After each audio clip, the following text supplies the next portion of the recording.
Antoine Guizan de l'Université de Lausanne, perte de la biodiversité, causes et conséquences pour la société. Bonjour.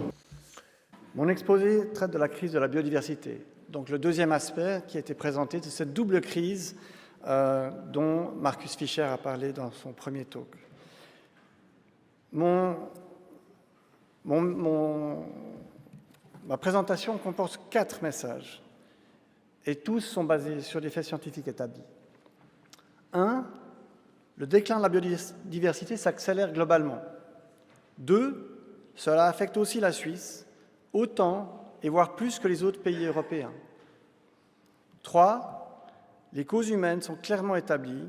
Et 4. Ce déclin constitue un risque majeur pour le bien-être humain et le fonctionnement de l'économie et de la société, mais des solutions existent.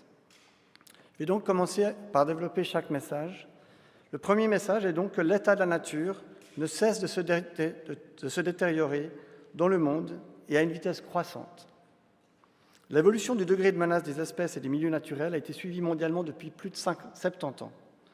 Sur cette base, l'IPBES, ce fameux GIEC de la biodiversité, a publié en 2019 dans son premier rapport global et a tiré la sonnette d'alarme.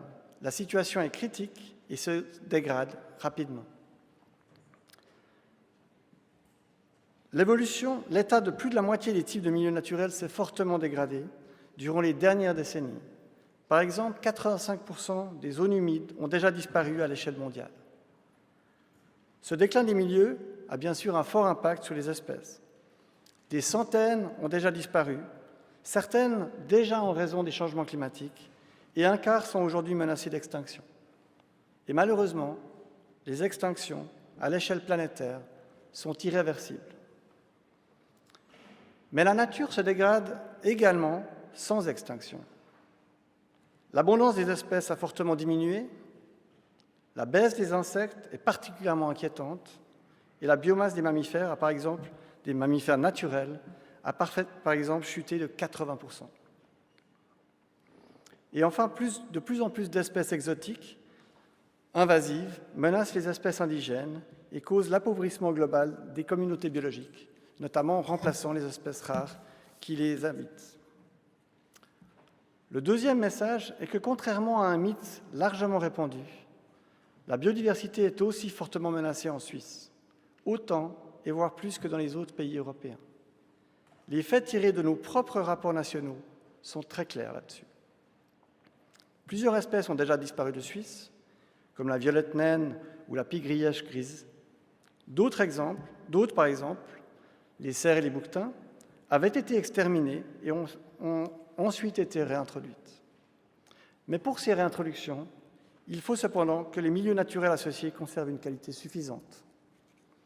Mais justement, plus de la moitié des types de milieux naturels sont menacés en Suisse et les milieux restants sont souvent dégradés et fragmentés, limitant la connexion entre populations et menaçant leur persistance. Ainsi, plus de la moitié des espèces de Suisse sont aujourd'hui au moins potentiellement menacées. Pour les insectes, ce chiffre est même de 60%. On peut bien sûr saluer ici certaines mesures de promotion de la biodiversité, comme les surfaces de compensation écologique en agriculture, qui ont eu un effet. Mais leur nombre reste encore largement insuffisant pour contrer les tendances négatives. Le troisième message est qu'il est scientifiquement établi, comme l'a dit mon collègue Marcus Fischer, que ce déclin résulte des activités humaines et partage certaines pressions avec celles qui causent les changements climatiques. L'accélération des activités humaines a entraîné une transformation profonde de la biosphère. Le résultat est que 3/4 des terres émergées et 2/3 des océans ont déjà été altérés par l'homme. Les principales causes de la dégradation de la biodiversité sont ainsi très connues. À l'échelle mondiale, il s'agit de la destruction et la fragmentation des milieux naturels, de la surexploitation des espèces sauvages et des ressources naturelles, des changements climatiques, de la pollution de l'environnement et de l'invasion d'espèces exotiques. Les mêmes causes s'appliquent à la Suisse, en particulier la dégradation des milieux naturels en raison de l'urbanisation croissante des paysages et de la pollution des sols et des eaux. Dans les décennies à venir, le changement climatique accroîtra encore les impacts sur les espèces et les écosystèmes et pourrait devenir l'une des plus grandes causes de perte de la biodiversité. Mais notre impact ne s'arrête pas aux frontières nationales. En raison de sa forte consommation en ressources étrangères, la Suisse contribue aussi de manière disproportionnée au déclin mondial de la biodiversité. Par exemple, la déforestation, ce genre de choses. Le quatrième message est que ce déclin constitue un risque majeur pour le bien-être, l'économie et la société, en Suisse aussi. Car la biodiversité constitue la base du fonctionnement des écosystèmes et donc de toutes les contributions qu'ils nous offrent, ce qu'on appelle les services écosystémiques. Ces derniers assurent par exemple l'approvisionnement en nourriture, la régulation du climat, la préservation de la qualité de l'air et de l'eau, la formation des sols, ou, par exemple, la nature comme espace de repos et d'inspiration. C'est donc très simple. Lorsque la biodiversité décline, les services écosystémiques déclinent aussi. Au niveau mondial, et comme le montre la figure 4.1 dans le document annexe, plus des 3/4 des services écosystémiques essentiels ont reculé. On déplore par exemple une réduction de 23% de la fertilité des sols et de la productivité des écosystèmes, presque un quart. Plus de 500 milliards de dollars de récoltes agricoles menacées par le déclin des pollinisateurs. Une diminution marquée de la protection contre les risques naturels. Une augmentation des effets négatifs sur la santé humaine, notamment psychique, avec l'augmentation de formes d'anxiété, en particulier chez les jeunes.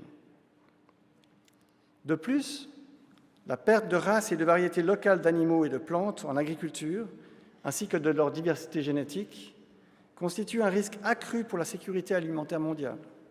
Cela pourrait avoir comme effet de réduire la capacité d'adaptation des agrosystèmes aux ravageurs, aux maladies et au changement climatique.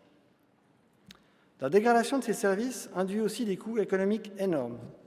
L'Union européenne estime ainsi que le montant annuel de la compensation des services écosystémiques perdus du fait de l'appauvrissement de la biodiversité s'élève déjà à au moins 4% du PIB européen, et cela d'ici 2050. Il est ainsi bien établi que de ne rien faire coûtera plus cher que d'investir dès maintenant dans une protection efficace de la biodiversité. Ne rien faire limite aussi drastiquement nos options d'adaptation face à un avenir déjà plus qu'incertain. Il est donc urgent et indispensable, dès aujourd'hui, de tout mettre en œuvre pour, d'une part, stopper la dégradation des milieux et l'érosion de la biodiversité, et d'autre part, promouvoir intensément la restauration et la reconnexion des milieux naturels.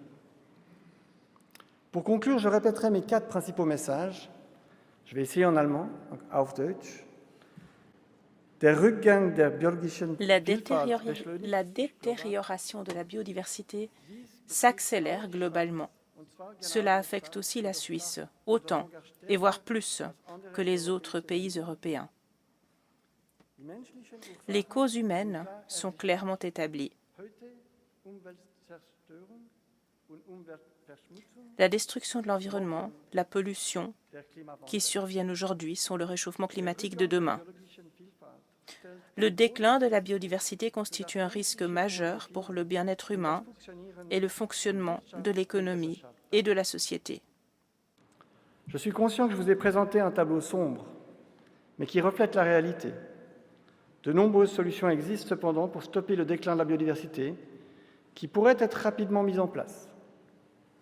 Elles vous seront communiquées dans la 2e série de présentations, et comme vous l'entendrez alors, il faut désormais agir vite pour éviter les changements et pertes irréversibles. Je vous remercie de votre attention.